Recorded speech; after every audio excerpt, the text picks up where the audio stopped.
ఉంది. గవర్నమెంట్ అనేది మా భూమి మేము డెవలప్‌మెంట్‌కే వాడుకుంటున్నాం అనేది గవర్నమెంట్ తెలియజేస్తుంది. సో ఇప్పుడు రగడం ఈ ఇష్యూ అంతా అక్కడే మొదలైంది. ప్రభుత్వం ఏమో మా భూమి అంటది. హెచ్‌యు విద్యార్థులు, విద్యార్థి సంఘ నాయకులు అందరేమో ఇది మా భూమి అంటా ఉన్నారు. ఇక్కడ ఇప్పుడు సొల్యూషన్ ఏంటి? ఆల్రెడీ గవర్నమెంట్ ఒక యాంగిల్లో మాత్రం చాలా క్లియర్‌గా చెప్తా ఉంది. ఈ 400 ఎకర్స్‌తో ఇంకొక 1600 అక్వైర్ చేసి 2000 ఎకరాలు కలిపి అక్కడే మేము ఈకో పార్క్ అనేటువంటిది చేస్తామనేటువంటిది రేవంత్ రెడ్డి మాటగా చూచాయిగా వినిపిస్తుంది. అఫ్కోర్స్ ఇది ఇంకా గెజెట్ అవ్వలేదు లేదా అఫీషియల్గా మంత్రులు చెప్పాల్సినటువంటి మాట, బట్ జస్ట్ వినిపిస్తున్నటువంటి మాట.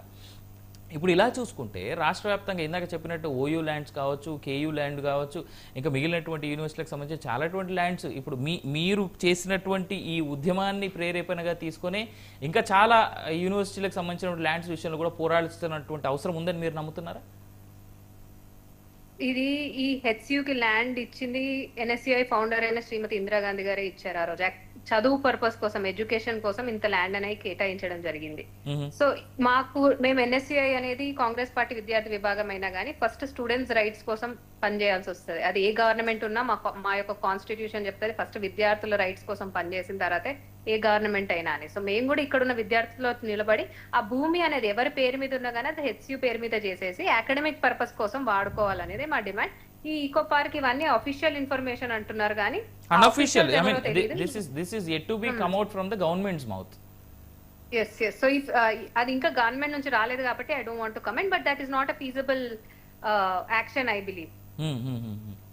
అంటే నేను అందుకే అడుగుతున్నానండి. ఇప్పుడు వేరే విశ్వవిద్యాలయాలకు సంబంధించినటువంటి ల్యాండ్స్ కూడా ఏవైతే ఉన్నాయో, ఇప్పుడు let it be like Kakatiya యూనివర్సిటీకి సంబంధించినటువంటి ల్యాండే కావచ్చు, లేదా ఉస్మానియా యూనివర్సిటీకి సంబంధించినటువంటిదే కావచ్చు, లేదా ఇందాక మనం మాసప్ ట్యాంక్లో మాట్లాడుకున్నటువంటి ఆ యూనివర్సిటీకి సంబంధించిందే కావచ్చు, ఇలా చాలా ఉన్నాయి కదా. ఐ మీన్ వాటన్నిటి గురించి కూడా ఇదే విధంగా పోరాటం విద్యార్థులు కానీ విద్యార్థి సంఘాలు కానీ చేసేందుకు ఆస్కారం ఉందని అంటారా మీరు?